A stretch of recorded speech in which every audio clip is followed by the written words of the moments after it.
Okay, hello students. आज हम थोड़ा सा सब्जेक्ट को छोड़ के बाकी की कुछ बातें करने वाले।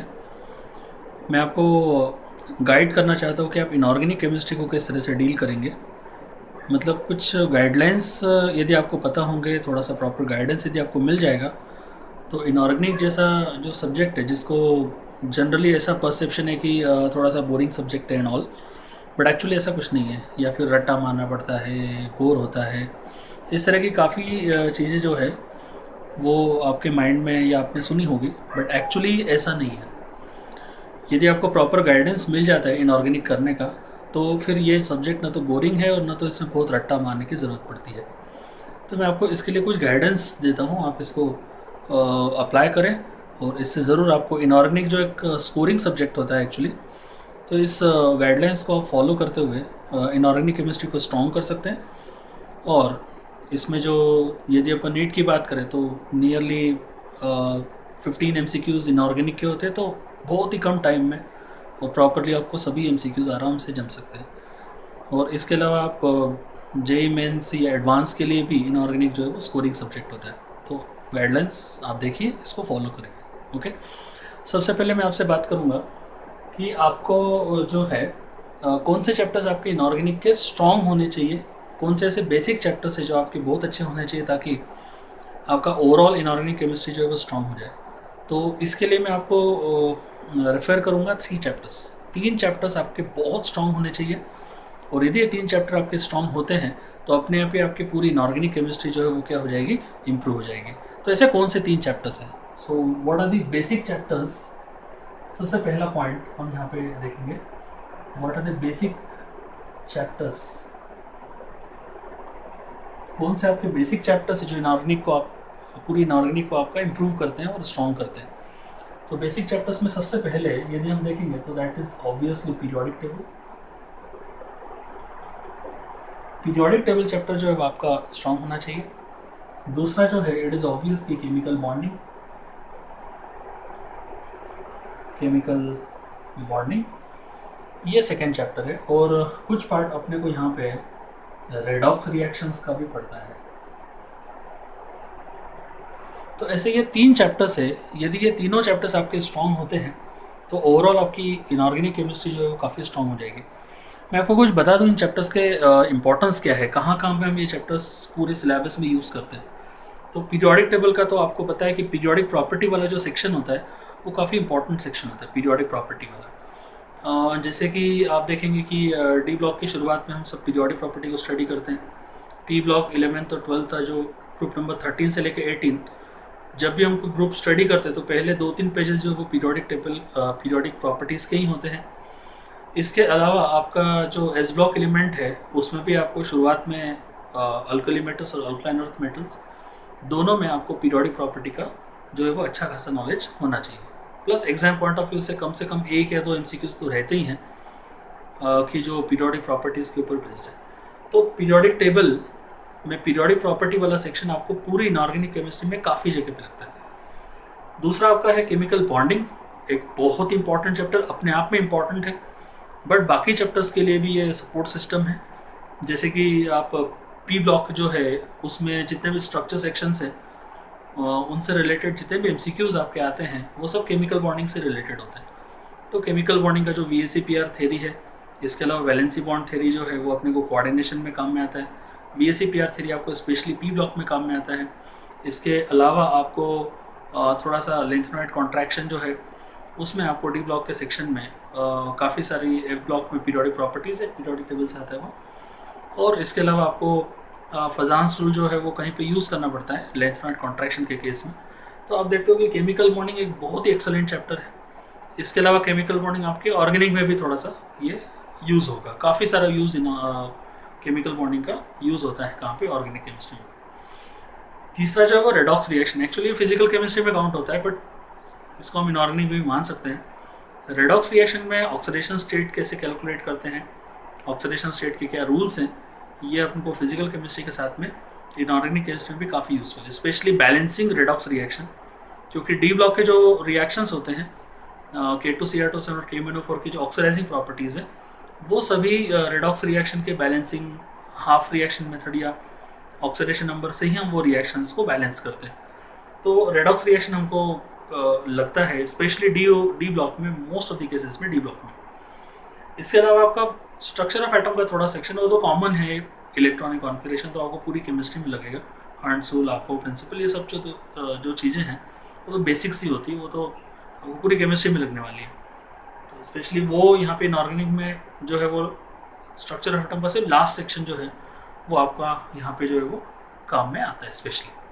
तो ऐसे करके 3 ये बेसिक पिलर्स हैं, इन पिलर्स के ऊपर इनऑर्गेनिक का पूरा जो है वो ये नींव है इनऑर्गेनिक की।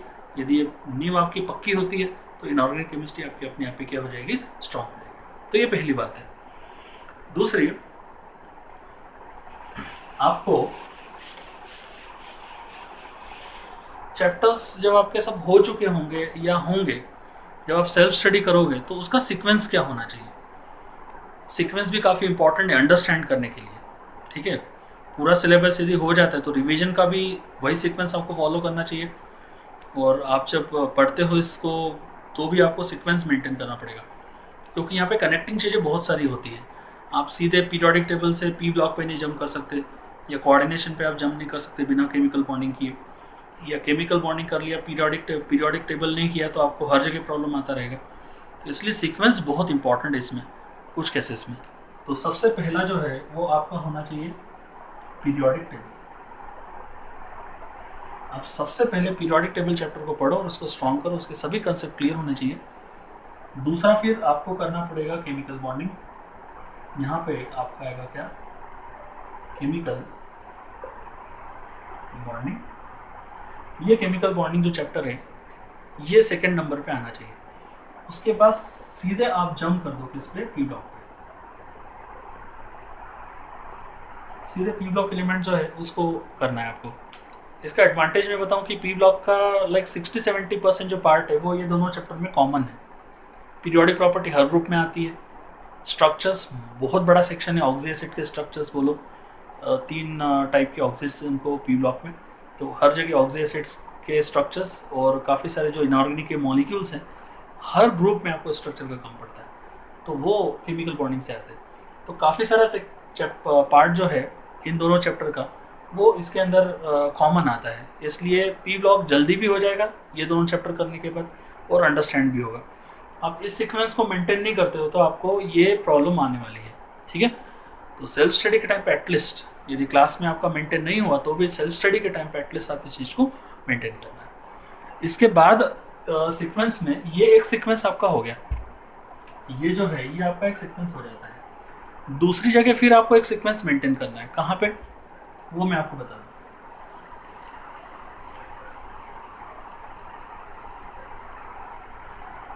सेकेंड जगह पे आपको और क्या सीक्वेंस मेंटेन करना है, तो इसमें आपको डी ब्लॉक एलिमेंट्स, ये सेकेंड सीक्वेंस है, डी ब्लॉक एलिमेंट्स, और डी ब्लॉक के बाद आपको सीधे क्या करना है, कोऑर्डिनेशन।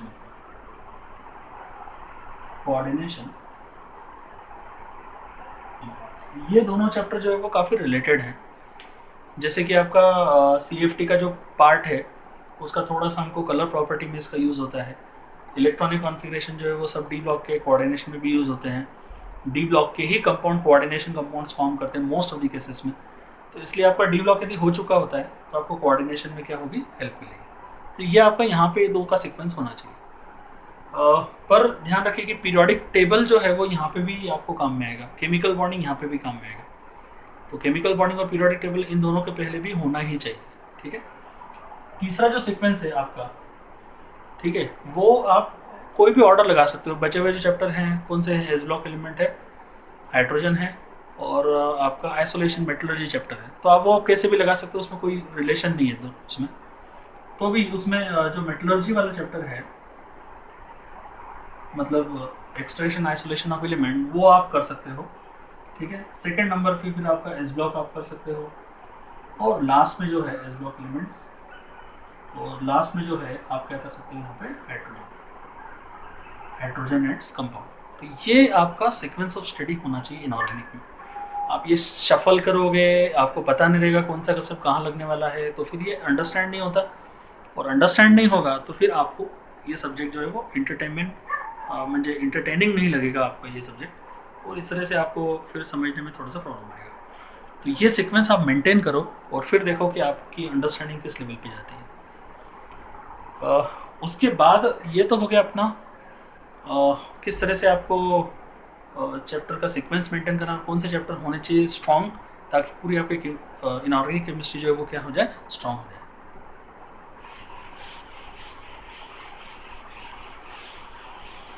उसके बाद आपका मटेरियल जो है वो मटेरियल का पार्ट, मतलब आपको क्या रीड करना चाहिए एक्चुअली, जो आपका बेसिक कंटेंट है वो क्या होना चाहिए। तो कौन से स्टडी मटेरियल को आपको यूज़ करना है, what are the study material. Study material जो है उसमें काफ़ी बहुत सारी वैरायटीज़ हमको अवेलेबल हैं, ठीक है। तो आपका जो बेसिक कंटेंट है या आपका जो स्टडी मटेरियल है, वो स्टडी मटेरियल जो है वो आपका क्या हो सकता है, ठीक है। तो सबसे इम्पॉर्टेंट चीज़ जो है वो है आपके पास क्या होना चाहिए, प्रॉपर नोट्स होने चाहिए। ये बहुत ही इम्पॉर्टेंट है, आपके पास प्रॉपर नोट्स होने चाहिए इनऑर्गेनिक केमिस्ट्री के। सभी चैप्टर्स के प्रॉपर नोट्स होने चाहिए, ऐसे नोट्स होने चाहिए जिससे वो सब्जेक्ट जो है वो क्या हो जाए, आपका आपको इजी लगे। यदि आपके पास प्रॉपर नोट्स नहीं है तो वो एमसीक्यू सॉल्व नहीं होंगे और आपको काफ़ी रट्टा मारने वाली बात हो जाएगी। तो ये जो प्रॉपर नोट्स का जो फंक्शन है, वो आप बोलोगे सर हमारे क्लास में तो प्रॉपर नोट्स नहीं दिए जाते हैं, या फिर जो दिए हैं वो प्रॉपर है या नहीं हमको भी पता नहीं है। तो इसमें काफ़ी आपके एक्सप्रेशंस हो सकते हैं, बट यहाँ पे मेरा रोल आएगा। फिर यहाँ पे मैं आपको हेल्प कर सकता हूँ। जो भी मेरे रेगुलर क्लास वाले जो वीडियोस है, ठीक है, वो वीडियोस में जो भी कंटेंट आपको मैं इनऑर्गेनिक का दूंगा वो ट्रिक्स और टेक्निक के साथ में है, बहुत ही ऑर्गेनाइज्ड, ना तो बहुत ज़्यादा कंटेंट है उसमें, ना तो बहुत कम कंटेंट है, एकदम प्रिसाइज कंटेंट आपको वीडियो लेक्चर्स में मेरे मिलेगा।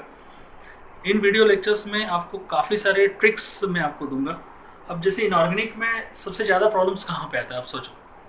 अंडरस्टैंडिंग लेवल पे कहीं प्रॉब्लम नहीं आता, प्रॉब्लम कहाँ आता है, जब रट्टा मारने की बात आती है। जैसे कि मान लो डी ब्लॉक की केमिकल रिएक्शंस है, preparation and properties of KMnO from K2Cr27, वहाँ पे प्रॉब्लम आता है। दूसरी जगह पी ब्लॉक में काफ़ी सारे रिएक्शंस है, नियरली 200 रिएक्शंस आपको है।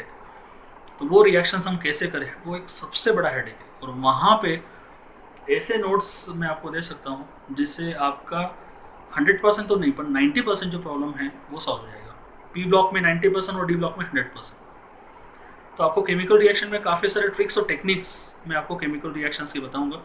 वो ट्रिक्स यदि आप फॉलो करोगे तो आपको केमिकल रिएक्शंस का 90% पार्ट अपने खुद के मन से रिएक्टेंट यदि दिए हो क्वेश्चन में तो प्रोडक्ट आपको फाइंड कर सकते हैं, प्रिडिक्शन ऑफ द प्रोडक्ट। तो ये पार्ट यहाँ पे, बाकी के जो नोट्स हैं वो तो रिएक्शंस की बात होगी, बाकी के भी नोट्स वेल ऑर्गेनाइज्ड है, वीडियो लेक्चर से आप वो नोट्स ले सकते हो।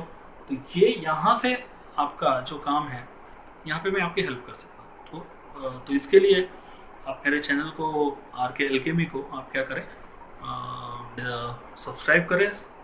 उसके थ्रू हमारा एक प्रॉपर कोऑर्डिनेशन रहेगा, एक हम कांटेक्ट में आ सकते हैं और कंटिन्यूसली टच में यदि हम रहेंगे तो आपको सभी वीडियो लेक्चर्स के फ़ायदे और उसमें जो ट्रिक्स और टेक्निक्स है वो सब आपको अंडरस्टैंड हो जाएगी। तो ये तो एक होना चाहिए। दूसरा जो पार्ट है इसमें, सेकंड, प्रॉपर नोट्स। और यदि आपको सेटिस्फाइड है कि चलो यार अपने क्लास के नोट्स भी एक्सेलेंट है तो कोई प्रॉब्लम नहीं, फिर ये सब आपके ऊपर है, आपके लिए है सब कुछ। ओके, यदि आपके पास प्रॉपर नोट्स है तो फिर प्रॉब्लम ही नहीं है। तो ये तो आपके क्लास के नोट्स या फिर जो भी आप कहाँ से भी इसको ऑब्टेन करो, may be from my video lectures. दूसरा है आपका NCERT। NCERT जो है ऑलमोस्ट सभी क्वेश्चंस एटलीस्ट JEE मेंस और आपके नीट में, एडवांस में जाता है थोड़ा सा बाहर, बट ये दोनों जो एग्ज़ाम्स है मेंस और नीट, फुल NCERT से ही सब कुछ आता है। तो NCERT आपको पूरी करनी है अच्छी तरह से। अब रीडिंग कैसे करना है, तो आप सिर्फ रीड नहीं करना है, आपको रीड करते करते जो पैराग्राफ है उसमें जो भी इंपॉर्टेंट पॉइंट्स आपको लगे तो उनको हाईलाइट करके रखना है शुरू से, उनको हाईलाइट आपको करना पड़ेगा। दूसरा, आपका पूरा कंटेंट आपको अच्छी तरह से याद होना चाहिए, एक एक लाइन, क्योंकि लाइन टू लाइन कभी MCQ में कन्वर्ट हो जाती है, ठीक है। इसके बाद आपके जो इंटेक्स्ट क्वेश्चन और एक्सरसाइज क्वेश्चन है वो भी आपको अच्छी तरह से सॉल्व करने हैं। मतलब इन शॉर्ट बोलने का मतलब ये कि पूरा एनसीईआरटी अच्छी तरह से करो इनऑर्गेनिक केमिस्ट्री के लिए। तो एनसीईआरटी जो है वो बहुत ही अच्छी तरह से प्रिसाइजली आपको करनी पड़ेगी, सभी चीज़ें हाईलाइट करके अभी से रखो, तो आप फाइनल एग्जाम के टाइम पे इसको क्विकली रिवाइज कर सकते हो। तो पूरा ऑलमोस्ट 15 क्वेश्चन, लाइक नीट की हम बात करें तो एटलीस्ट गारंटेड है कि 12 क्वेश्चन जो है वो आपके एनसीईआरटी से आते ही हैं कम से कम। ओके, तो ये तो आपको एक ध्यान रखना है। इसके बाद आपको ये दोनों आपके रीडिंग कंटेंट होगा, मतलब ये तो थियरी वाली चीज़ें होंगी। ओके, उसके बाद आपको एमसीक्यू के लिए क्या करना है, तो एमसीक्यू के लिए बहुत सारे रेफरेंस बुक्स अवेलेबल है, बहुत अच्छे अच्छे हैं।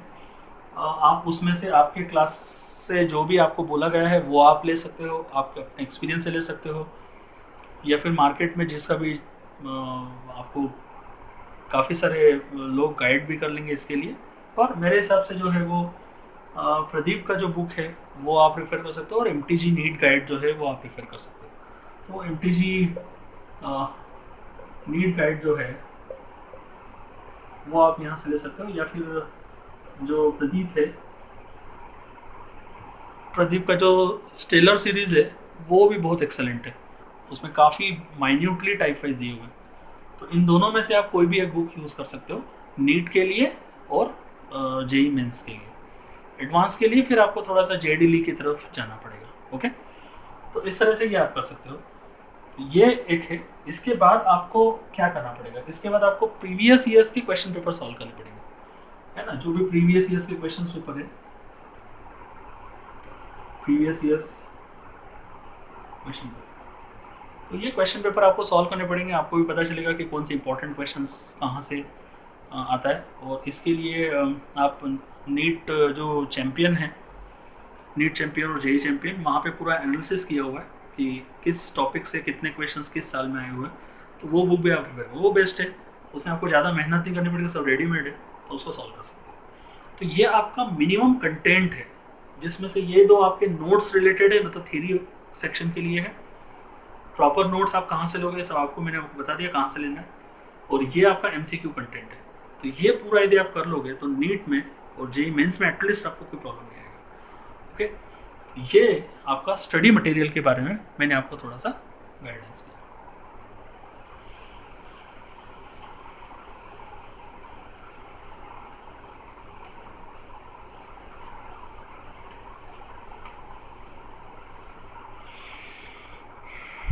नाउ आपकी मेथोडोलॉजी स्टडी की क्या होनी चाहिए, क्योंकि कभी कभी क्या होता है कि उसमें भी यदि हमारे पास सब कुछ अच्छा हो तो भी मेथोडोलॉजी हमारी करेक्ट ना होने के कारण हमारा प्रॉपर स्कोर नहीं आता है। तो आपकी मेथोडोलॉजी क्या होनी चाहिए,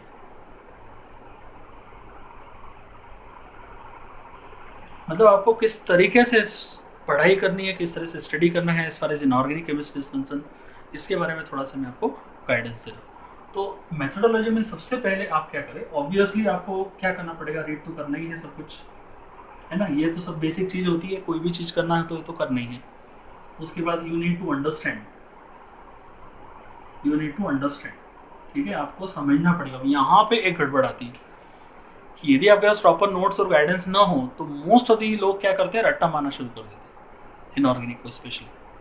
तो ये चीज़ बहुत ही गलत है। आप सबसे पहले समझो, कंसेप्ट को समझो। इसमें भी chemical bonding, periodic properties, most of the cases में कंसेप्ट ही हैं। जैसे कि डी ब्लॉक में यदि आप पीरियोडिक प्रॉपर्टी देखेंगे या फिर कोऑर्डिनेशन, तो पूरा कंसेप्चुअल ही है। तो मैं बोलूँगा कि 70-80% पार्ट इनऑर्गेनिक का भी इनफैक्ट कंसेप्चुअल है। सिर्फ रिएक्शन का जो सेक्शन है वो आपको ट्रिक्स के साथ यदि आ जाए तो वो भी आपका कंसेप्चुअल बन जाता है, मतलब उसमें भी आपको रट्टा मारने की जरूरत नहीं। तो आपके पास फिर से वही बात आ जाती है कि प्रॉपर नोट्स यदि आपके पास है तो रट्टा मारने का जो रेशो है वो आपका काफ़ी कम हो जाएगा। नोट्स नहीं है तो रट्टा मारने का रेशो बढ़ेगा, अकलमंदी वाली चीज़ें कम हो जाएंगी। तो ये सब आपके पास जो कंटेंट है उसी के ऊपर डिपेंड करेगा। तो प्रॉपर नोट्स होने का मतलब है कि आपको कम से कम रट्टा मारने की ज़रूरत पड़ेगी। प्रॉपर नोट्स ना होने का मतलब है कि आपको मैक्सिमम चीज़ें रट्टा मारनी पड़ेगी। तो ये चीज़ बहुत जेन्युइन है, ये पॉइंट, ठीक है। तो ये आपके पास प्रॉपर नोट्स है तो पहले उसको अंडरस्टैंड करो। अंडरस्टैंडिंग इंपॉर्टेंट है, रट्टा मारने की कोशिश बिल्कुल नहीं करनी है। आपको कई लोगों ने बताया होगा कि इनऑर्गेनिक तो रट्टा मारना पड़ता है, मेरे सबसे फुल ये कम्प्लीटली गलत है। हाँ, ज़रूर ऐसी कुछ चीज़ें हैं जो रट्टा मारनी है, ऐसे तो सभी सब्जेक्ट में। आप फिजिकल केमिस्ट्री लोगे, इनऑर्गेनिक लोगे, या इवन बाकी के सब्जेक्ट लोगे, केमिस्ट्री नहीं दूसरा कोई फिजिक्स लोगे, क्योंकि फॉर्मूले आपको याद करने हैं, कंसेप्ट आपको याद करनी है, तो रट्टा तो सभी जगह मारना पड़ता है, तो इनऑर्गेनिक में ज़्यादा मारना पड़ता है, ऐसा है, मिसकंसेप्ट है वो। ये मिसकंसेप्ट क्यों मैं बोल रहा हूँ कि नोट्स यदि आपके पास प्रॉपर है तो फिर ये चीज़ आपको रट्टा मारने की जो रेशो है वो काफ़ी कम हो जाएगी। तो यू नीड टू अंडरस्टैंड, ठीक है। उसके बाद आपको क्या करना है, आपको लर्न करना है। बट यहाँ पे भी एक चीज़ आती है कि लर्न कैसे करना है। तो कुछ लोग क्या करते हैं, सीधे पढ़ते रहते हैं, बार बार नोटबुक बंद कर दी, फिर उसको बोलते रहते हैं मन में या जोर से बोलते हैं। ये चीज़ ऐसी नहीं करनी है आपको। आपको क्या करना है, पहले लर्न कर लेना है। लर्निंग भी अंडरस्टैंडिंग के साथ होनी चाहिए, रट्टा मारी हुई लर्निंग नहीं होनी चाहिए। Learn and learn by writing, learn by writing. और ऐसे भी बोल सकते हैं हम कि लर्न करो, लर्न एंड राइट, ये भी आप कर सकते हैं, एक ही मीनिंग है। तो ऐसे करके आप याद करो, लिखो, याद करो, लिखो। सिर्फ याद नहीं करना है, लिखना भी है, क्योंकि लिखने से आपको लॉन्ग टर्म तक याद रहेगा। एक तो ये बात है साइकोलॉजिकली, दूसरा लिखने के बाद कॉन्फिडेंस है कि यार मुझे सब याद हो गया। और तीसरी बात है, लिखने के बाद आपको पता चलेगा कि मुझे याद हुआ कि नहीं। यदि हम कुछ पॉइंट्स मिस कर देते हैं तो फिर आप फिर से उसको रिवाइज करो। तो ऐसे करना है। और उसके बाद आएगा यहाँ पे क्या, उसके बाद है कि रिवीजन आफ्टर रेगुलर इंटरवल। शुरुआत में इंटरवल छोटा होना चाहिए, मतलब आपको 3 या 4 दिन के बाद रिवाइज करना पड़ेगा, बाद में 1 वीक, बाद में 15 दिन। ये सब जैसे जैसे आप रिवाइज करते जाओगे तो आपको बाद में लॉन्ग टाइम के बाद भी वो चीज़ रहेगी। तो रिवीजन करनी है, बट रिवीजन कैसे करनी है, तो रिवीजन में भी क्या करना है, रिवाइज आपको करना है, रिवाइज करना है। रिवीजन कैसे करनी है, आपको क्या करना है, रिवाइज करना है, रिवाइज एंड राइट, फिर से आपको लिखना है इसको। मतलब रिवीजन बाय राइटिंग होनी चाहिए। तो आपको रिवाइज करना है, लिखना है, रिवाइज करना है, लिखना है। तो लर्निंग के टाइम पे भी लर्न करना है, लिखना है। रिवाइज करने के टाइम पे भी पढ़ना नहीं है, सिर्फ रिवाइज कर लो, एक बार रीड कर लो, रिवाइज कर लो, मन में इनफैक्ट बोल के देखो, पर लिखना। लिख लिख के याद करोगे तो इनऑर्गेनिक याद होगी, विथ प्रॉपर अंडरस्टैंडिंग, रट्टा नहीं, विथ प्रॉपर अंडरस्टैंडिंग। तो इस तरह से ये मेथोडोलॉजी है आपको इनऑर्गेनिक केमिस्ट्री के लिए, ठीक है। तो अभी मैंने ये सभी पॉइंट्स आपको बता दिए, तो होप्स हो कि आपकी इनऑर्गेनिक केमिस्ट्री जो है स्ट्रॉन्ग हो जाएगी, आपको इन चीज़ों का काफ़ी फ़ायदा मिलेगा। और इनऑर्गेनिक केमिस्ट्री ध्यान रखें, बहुत ही स्कोरिंग सब्जेक्ट है। मैं आपको बता दूँ ऐसा क्यों। जब अपने 15 क्वेश्चन आते हैं, मान लो नीट के एग्जाम्पल ले रहे हैं, तो 15 क्वेश्चन आते हैं, मुझे बताओ क्या न्यूमेरिकल उसमें रहता है, नहीं। क्या उसमें कुछ लेंदी वाली रिएक्शंस होती है जैसे ऑर्गेनिक में ज़्यादा सोचना पड़ता है, या कंसेप्चुअल पार्ट काफ़ी रहता है, नहीं। आपको एक तो सॉल्व करने में बहुत कम टाइम लगेगा। 15 क्वेश्चन जो है आपको यदि सभी आ जाए तो बहुत ही जल्दी 5 से 6 मिनट्स में आपके हो जाएंगे। तो एक तो जल्दी क्वेश्चन होगा, सिंपल क्वेश्चंस भी आते हैं, डिफ़िकल्टी लेवल इनऑर्गेनिक की कम रहती है क्योंकि फैक्चुअल पार्ट है ये मोस्टली, तो आप फटाफट टिक कर सकते हो। और इसमें जो बचा हुआ टाइम है वो आप फिजिकल केमिस्ट्री में न्यूमेरिकल सॉल्व करने में यूज़ कर सकते हो। तो टाइम का भी फ़ायदा है और स्कोर का भी फ़ायदा है। छोड़ना नहीं, इनऑर्गेनिक केमिस्ट्री बहुत ही इंपॉर्टेंट सेक्शन है, स्कोरिंग सब्जेक्ट है, आपके सिलेक्शन के लिए बहुत इंपॉर्टेंट है, ठीक है। तो आई होप सो कि आपको इन सभी चीज़ों का फ़ायदा होगा और मेरे बताए हुए गाइडलाइंस आप फॉलो करेंगे। थैंक यू बेटा।